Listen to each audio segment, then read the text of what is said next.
Macquarie.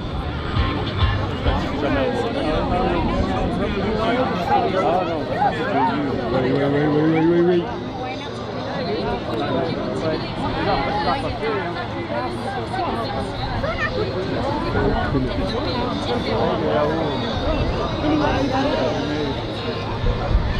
Il arrive, là, plein de balles, là, plein de balles, là. Et tu le prends, là.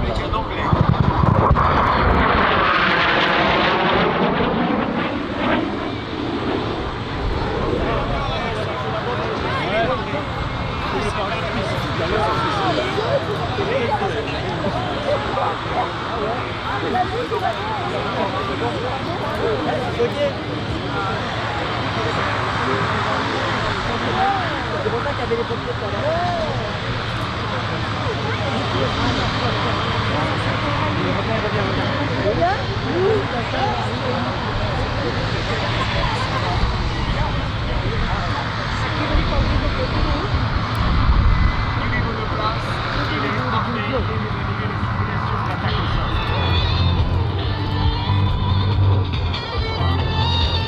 Il y a une petite anecdote sympa, c'est qu'il sera le premier à passer le mur du son.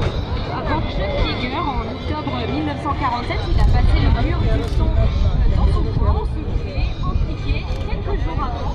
Et ensuite, Chuck Yeager le passait en octobre 1947. L'auguste Félix. Io inoltre su questo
Alors cet avion, c'était l'avion préféré de Bob Hoover.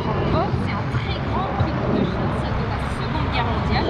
Il volait notamment sur Spitfire. Il est devenu une figure emblématique des pilotes aériens aux États-Unis. Il a connu le combat. Son Spitfire a d'ailleurs été touché par un il s'est évadé avec le même avion qui l'a emprisonné. Et en fait, quand on allait voir Bob Hoover et qu'on lui demandait son avion préféré, il disait le sabre. Why? Because it's flying like a Spitfire. Parce que ça vole comme un Spitfire. Un avion facile, un avion fiable. On est au lendemain de la guerre, on fabrique un avion et une folie qu'on réussit. Exceptionnel. Les Japonais vont le fabriquer. Tous les pays du monde, il y en a 35 au total qui vont être équipés de cette machine. Aux commandes desquelles les pilotes vont se friter, notamment en Corée, entre les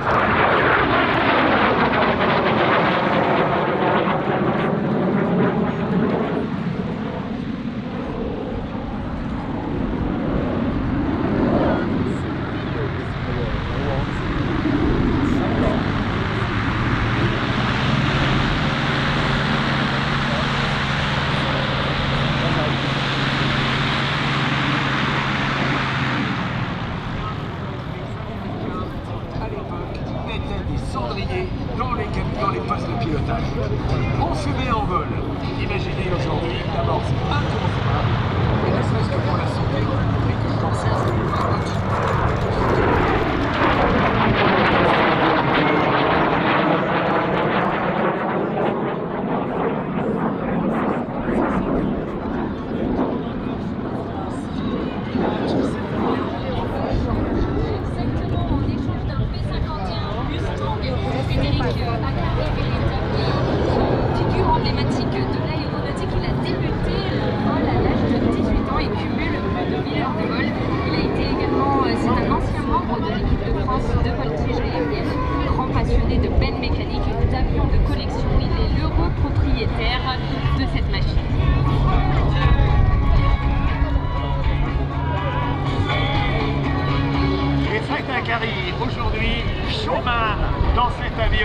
Dans l'équipe, puisqu'ils sont une association, Mistral Warbirds, basée sur l'aéroport d'Avignon et regroupe 3 personnes au service de ce sabre, un pilote, Frédéric Acari, un mécanicien et une personne chargée des fonctions.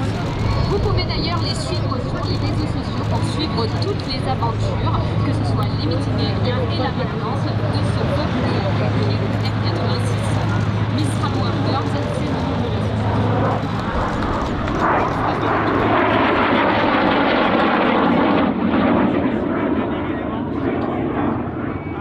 de l'intervention au sol pour soit libérer des troupes, soit au contraire pour dégager des espaces. Ces avions seront utilisés jusque dans les années 80 et puis seront abandonnés. C'est le cas notamment de cet avion que l'on va retrouver et qui va revenir d'Allemagne via les États-Unis, via le Canada également. Et le propriétaire aujourd'hui il est basé à Avignon. Et d'ailleurs, les couleurs que vous voyez, parce que peut-être que vous connaissez les F-86 sabres couleur aluminium, mais il s'agit là aussi d'une couleur d'origine. C'était la couleur des F-86 sabres basés en Allemagne.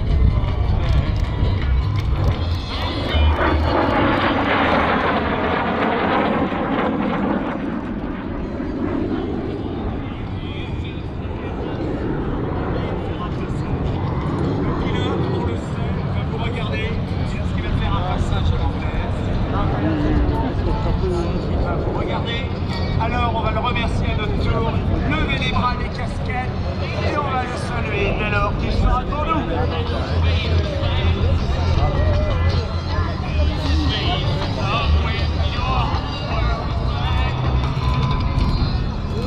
Et voilà, on salue.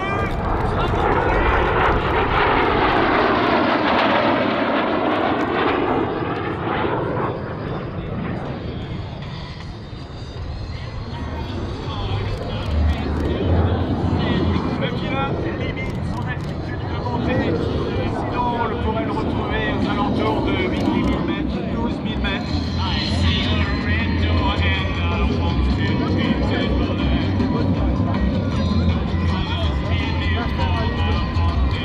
Les vitesses, elles sont subsoniques et sont en dessous de la vitesse du son aux alentours de 950 km/h. Avec la pression de l'air, on peut atteindre beaucoup plus rapidement la vitesse du son que lorsqu'on est à 10, 12, 15, 20 000 mètres d'altitude. Mesdames, Messieurs, Fred Acari, il leur demande, allons, on leur donne, on lève les bras. Bravo, Fred!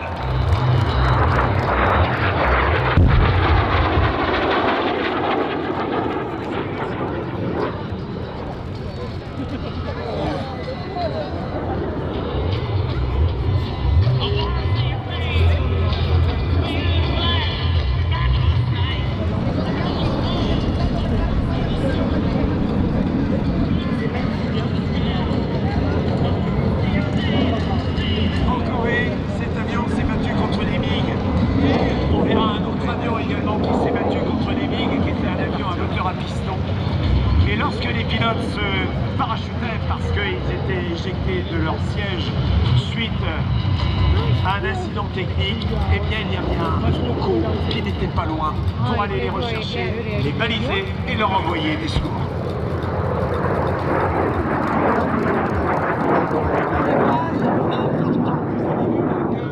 Cet avion à l'avant, à la gueule de requin, eh bien les avions passaient au ras du sol pour attaquer et larguer notamment des bombes. Mais les locaux avaient des lance-pierres et ils jetaient des lance-pierres au hasard devant cet avion et certains réacteurs ont malheureusement mangé des pierres, ce qui fait que les moteurs s'arrêtaient. Le fait que les pilotes ont pris de l'altitude. Je vais apporter la pelote.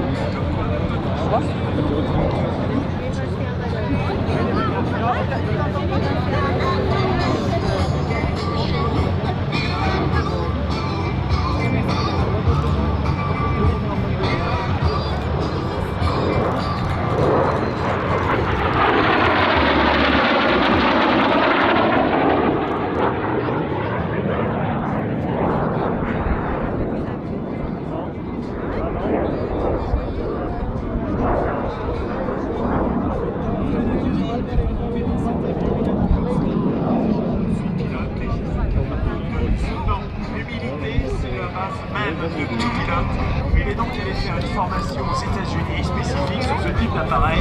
Il connaît l'avion par cœur, il démonte le moteur avec les mécaniciens, il entretient cet avion, il le connaît absolument par cœur. Un passage, frein, volet sorti, basse vitesse, comme si on était à l'atterrissage. Mesdames, messieurs les photographes, vous pouvez sortir vos objectifs. Ce n'est pas pour tout de suite, ça c'est un passage hollandaise, on relève les bras. Alors là c'est lentement, il apprend le temps de vous regarder et il va revenir tout à l'heure comme s'il était resté. Il partira des solutions de l'avion. Là, on est passé. C'est incroyable. Vraiment, il hésite.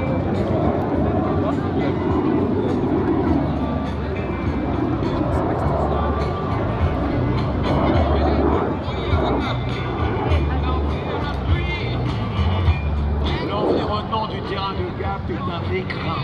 Un écrin au milieu duquel il y a des perles qui volent et c'en est une, il y en aura toute la journée. Le train d'atterrissage vient de sortir. Les volets sont sortis, c'est-à-dire qu'on augmente la surface de Vous savez pourquoi il l'avion tourne l'hélice comme pour ça? lui permettre de Pour voler. dégommer le moteur, quoi. Hein, C'est parce que c'est le moteur à Et on étoile. le sait, quand on fabrique Vous un avez avion toute l'huile qui reste en bas. soit on lui met des Ah ailes en oui, flèche, Je dépose soit en on bas. lui Et met si vous mettez le moteur en route avec l'huile en bas, c'est pour ça qu'ils le font pareil, le moteur il casse. L'huile n'est pas compressible. Ouais, ouais. Ah, Alors, ouais. faut en Ah premier, oui, vérifier qu'il n'y ait pas un blocage hydraulique. il faut enlever l'huile. Ils vont enlever l'huile. Ah, Et après, ouais. c'est pour ça que quand ça démarre, ça fume que c'est un peu plus. Ah, il y a autant d'huile que ça qu'il y a dans Ouais, le cylindre. ouais. Ah, mais c'est pas tellement étanche. Ça se dépose, l'huile descend. Allez-y, faites-nous plaisir. Ah bon? Et vous allez assister à un touch and go, c'est-à-dire qu'on va tout juste poser les roues de l'avion sur la piste. Et tout de suite,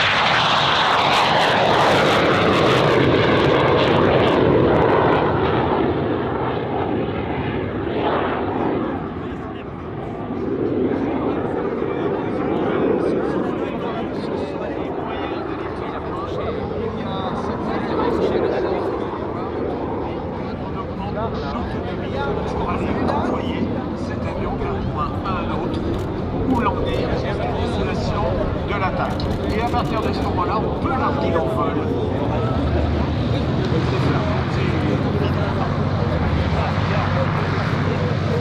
On quitte un avion en réaction pour retrouver un avion de légende. mesdames et messieurs, s'il y a bien un avion qui réunit les